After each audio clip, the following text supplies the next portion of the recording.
नमस्ते मेरे प्यारे विद्यार्थी मित्रों, मैं सोनार सर। आज हम हिंदी लोक भारती 9वीं कक्षा का एक नया पाठ लेने वाले हैं जिसका नाम है निर्माणों के पावन युग में। इसकी विधा है कविता और इसके रचनाकार है अटल बिहारी वाजपेयी।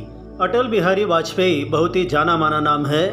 आइए हम उनका परिचय लेते हैं। भारत के मध्य प्रदेश में इनका जन्म 25 दिसंबर सन 1924 में हुआ। अटल बिहारी वाजपेयी जी भारत के पूर्व प्रधानमंत्री होने के साथ साथ कवि, पत्रकार व प्रखर वक्ता भी है। अभी हमें है की बजाय था बोलना पड़ेगा क्योंकि कुछ ही महीनों पहले उनका निधन हो चुका है। आपकी रचनाएं जीवन की जिजीविषा, राष्ट्र प्रेम एवं ओज से परिपूर्ण है। अर्थात इनकी रचनाओं में जीवन के तथा राष्ट्र के प्रति गहरा प्रेम दिखाई देता है और उनकी लेखनी में और उनकी वाणी में बड़ा ही तेज ओज दिखाई देता है। इनकी प्रमुख कृतियां हैं मेरी 51 कविताएं, जो कि उनका कविता संग्रह है, कुछ लेख, कुछ भाषण, बिंदु बिंदु विचार, अमर बलिदान, जो कि उनकी गद्य रचनाएं हैं। अभी हम पद्य संबंधी जानेंगे। तो कविता किसे कहते हैं? रस की अनुभूति अर्थात अनुभव कराने वाली, सुंदर अर्थ प्रकट करने वाली, लोकोत्तर अर्थात विलक्षण आनंद देने वाली रचना कविता होती है। इसमें दृश्य की अनुभूतियों को साकार किया जाता है, अर्थात जो वर्णन उसमें किया हुआ है वो उसकी प्रतिमा, उसकी छवि हमारी आंखों के सामने आ जाती है। इस कविता में वाजपेयी जी ने नूतन अनुसंधान, संस्कृति के सम्मान, जगत का कल्याण, उत्थान करने के साथ ही साथ चरित्र निर्माण करने को विशेष महत्व प्रदान किया है। 4 मुद्दों पर आप गौर कीजिए। नई नई खोजें होनी चाहिए, हमारी महान भारतीय संस्कृति का सम्मान होना चाहिए, पूरे संसार के कल्याण की भावना हमारे अंदर होनी चाहिए और सबसे प्रमुख बात है हमारा व्यक्तित्व, हमारा चरित्र ये अति उत्तम होना चाहिए।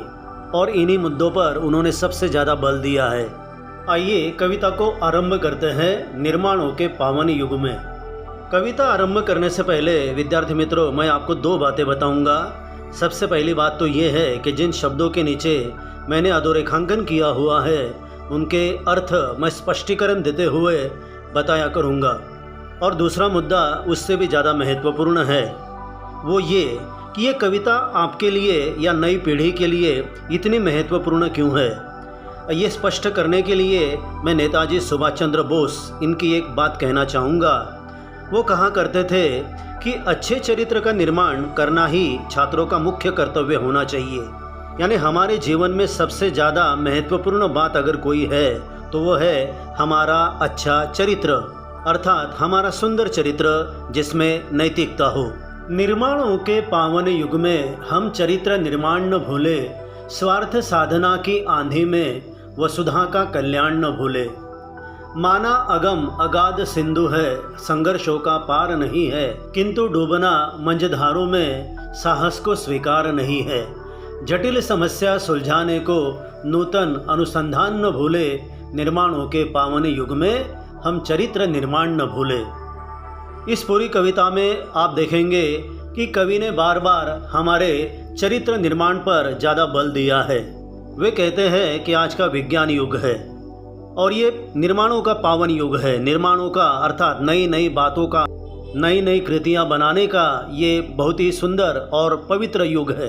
लेकिन इसके साथ ही हमें अपने उत्तम चरित्र बनने पर ज़्यादा ध्यान देना चाहिए, क्योंकि कहने वाले कहते हैं कि हमारा उत्तम और आदर्श चरित्र जो होता है वही हमारा अनमोल गहना होता है।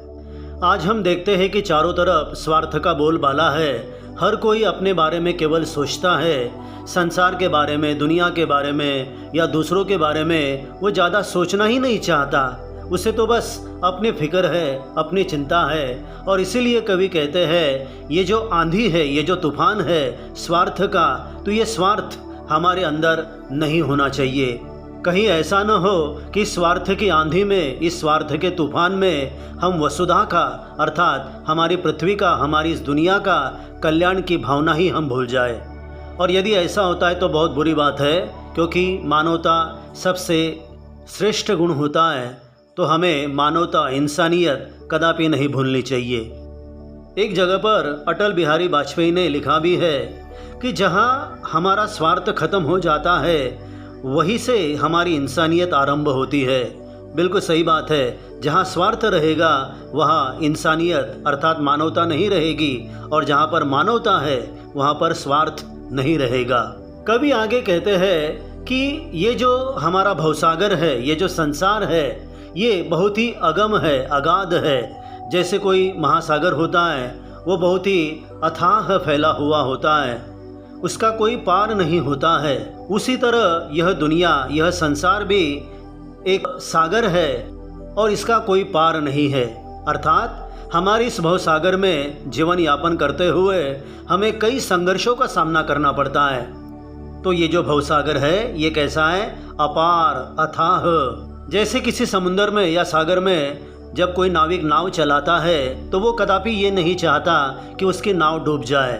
हाँ, ये ज़रूर होता है कि कभी कभी लहरों के बीच अर्थात मंझधार में उसकी नाव फंस जाती है और उसे ये डर रहता है कि मेरी ये नाव कहीं पलट न जाए। उसी तरह ये संसार, ये भी एक भवसागर है और इस भवसागर में किसी को डूबना या हार जाना, पराजित होना ये स्वीकार नहीं होना चाहिए, क्योंकि हिम्मत या साहस हमारे साथ, और जब तक साहस हमारे साथ है, हिम्मत हमारे साथ है, तो हारने का या डूबने का प्रश्न ही पैदा नहीं होता। कभी हमारे जीवन में कोई जटिल अर्थात बहुत ही कठिन समस्या पैदा हो जाती है और उसे सुलझाने के लिए हमें किसका आधार लेना चाहिए, किसका हमें सहारा लेना चाहिए? तो हमने जो विज्ञान के क्षेत्र में, जिसे मराठी में कहते हैं संशोधन, हिंदी में कहते हैं उसे खोज, तो इन नई नई खोजों का हमें सहारा लेना चाहिए। लेकिन परिस्थितियों के आगे हार जाना या मंझधार में डूब जाना, ये हमारी हिम्मत को कभी स्वीकार नहीं होना चाहिए। आगे बढ़ते हैं। शील, विनय, आदर्श, श्रेष्ठता तार बिना झंकार नहीं है। शिक्षा क्या स्वर साध सकेगी यदि नैतिक आधार नहीं है।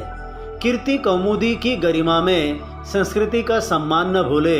निर्माणों के पावन युग में हम चरित्र निर्माण न भूले। यहाँ पर कवि ये कहना चाहते हैं कि सच्चे इंसान के पास कौन कौन से गुण होने चाहिए? तो सबसे पहले है शील, यानी उसका चरित्र बहुत ही उत्तम होना चाहिए, अच्छा होना चाहिए। उसके पास विनय अर्थात नम्रता होनी चाहिए। अन्य लोग उसे आदर्श माने, ऐसा अनुकरणीय उसका कार्य होना चाहिए। और श्रेष्ठता के क्षेत्र में भी हमें नए नए रिकॉर्ड बनाने चाहिए। तो इस प्रकार शील, विनय, आदर्श और श्रेष्ठता ये ऐसे चार तार है कि जिसके बिना हमारी सफलता की झंकार उससे पैदा नहीं होगी। यहाँ पर उदाहरण ऐसा है कि जैसे कोई वीणा होती है, इस वीणा में जो तार जुड़े हुए होते हैं, उन तारों को छेड़ने के बाद बड़ा ही सुंदर और बड़ी ही मधुर ध्वनि पैदा हो जाती है। उसी तरह हमारे जीवन में भी इन बातों का उतना ही महत्व है। कवि आगे कहते हैं कि हमने शिक्षा के क्षेत्र में चाहे कितनी भी सफलता क्यों न प्राप्त कर ली हो, बड़े बड़े महाविद्यालय, बड़े बड़े विद्यापीठ हमने उनकी स्थापना क्यों न की हो, लेकिन ये जो शिक्षण है, ये जो शिक्षा है, उसका साथ अगर नैतिकता से नहीं है तो ये व्यर्थ है। क्योंकि कई बार हम देखते हैं कि कुछ लोग बड़े शिक्षित तो होते हैं, पढ़े लिखे तो होते हैं, लेकिन उनके अंदर नैतिकता नहीं होती, मानवता नहीं होती, सदाचार नहीं होता। तो ये बिल्कुल उचित नहीं है, ऐसा कवि का कहना है। आगे वो कहते हैं, कीर्ति कौमुदी की गरिमा में संस्कृति का सम्मान न भूले। कीर्ति यानी लोकप्रियता। जब हम किसी काम को लेकर या हमारे कार्य को लेकर बहुत ही कीर्ति प्राप्त कर लेते हैं, लोकप्रियता हम प्राप्त कर लेते हैं, तो लोकप्रियता की चांदनी में हम संस्कृति का सम्मान कई बार भूल जाते हैं। जैसे उस कामयाबी का नशा हम पर इतना हावी हो जाता है कि हम ये भूल जाते हैं कि हमारी संस्कृति क्या है, उसका सम्मान हमें किस तरह करना चाहिए। तो ऐसा नहीं होना चाहिए। यहाँ पर उदाहरण के तौर पर एक मैं बात बताना चाहूँगा कि कोई पढ़ा लिखा आदमी है, लेकिन अगर वो कोई व्यसन करता है तो व्यसन करने से उसका आचरण गलत हो सकता है और ये हमारी संस्कृति में बिल्कुल भी ठीक बात नहीं है। तो इसलिए हमें अपनी संस्कृति का सम्मान कदापि कदापि नहीं भूलना चाहिए। और फिर वही वो अपने चरित्र की बात करते हैं कि हमें अपना अच्छा चरित्र बनाए रखना चाहिए। एक तरफ नया नया निर्माण कार्य हो रहा है, नई नई बिल्डिंगें बन रही है, समझ लो कि नए नए पुल बन रहे हैं। समुंदर पर भी राज करते हुए हम उसमें पुल बनाने का काम करते हैं। हमने विज्ञान के बल पर आसमान में जाकर, अवकाश में जाकर चांद पर हमने अपना कदम रखा है। ये सब तो ठीक है, लेकिन इसके साथ साथ हमें अपने चरित्र का अवश्य विचार अपने मन में रखना चाहिए। हमारा चरित्र दागदार नहीं बनना चाहिए। चाहे स्त्री हो या पुरुष हो, अपने चरित्र का उसे ख्याल करना ही चाहिए, क्योंकि उसी में हमारी वसुधा का, हमारी पृथ्वी का कल्याण या भलाई समाई हुई है। आगे बढ़ते हैं। आविष्कारों की कृतियों में यदि मानव का प्यार नहीं है, सृजनहीन विज्ञान व्यर्थ है, प्राणी का उपकार नहीं है। भौतिकता के उत्थानों में जीवन का उत्थान न भूले, निर्माणों के पावन युग में हम चरित्र निर्माण न भूले। देखिए यहाँ पर कुछ शब्द है, जैसे आविष्कार। आविष्कार का अर्थ होता है नवनिर्माण। सृजनहीन, जिसमें निर्मित नहीं है किसी प्रकार की, या मनुष्य प्राणी की भलाई के बारे में विचार नहीं किया गया है। और भौतिकता अर्थात सांसारिकता। उत्थान का अर्थ होता है उन्नति, विकास। ऐसा कहा जाता है कि आज का युग जो है वो आविष्कारों का युग है, नवनिर्माणों का युग है। अभी अभी मैंने जिक्र किया था कि नई नई चीज़ें हम बना रहे हैं, एक से बढ़कर एक ऐसे आविष्कार हम बनाते जा रहे हैं, निर्माण करते जा रहे हैं। हम चांद पर जाकर आए, अब तो मंगल पर भी जाने की बात कर रहे हैं। तो हमारी ये जो कृतियाँ हैं ये निश्चित रूप से प्रशंसात्मक है, लेकिन अगर इन कृतियों में, इन आविष्कारों में अगर मानव की भलाई नहीं है, उसमें नवनिर्माण नहीं है, तो ऐसा विज्ञान व्यर्थ है। मान लो कि हमने बहुत सारे एटम बम बनाए हैं और हम एटम बम को अगर इस्तेमाल करते हैं तो दुनिया को तबाह होने में ज़्यादा समय नहीं लगेगा। तो ऐसी नौबत ही नहीं आनी चाहिए, ऐसा वक्त ही नहीं आना चाहिए कि हमें एटम बम का प्रयोग करना पड़े।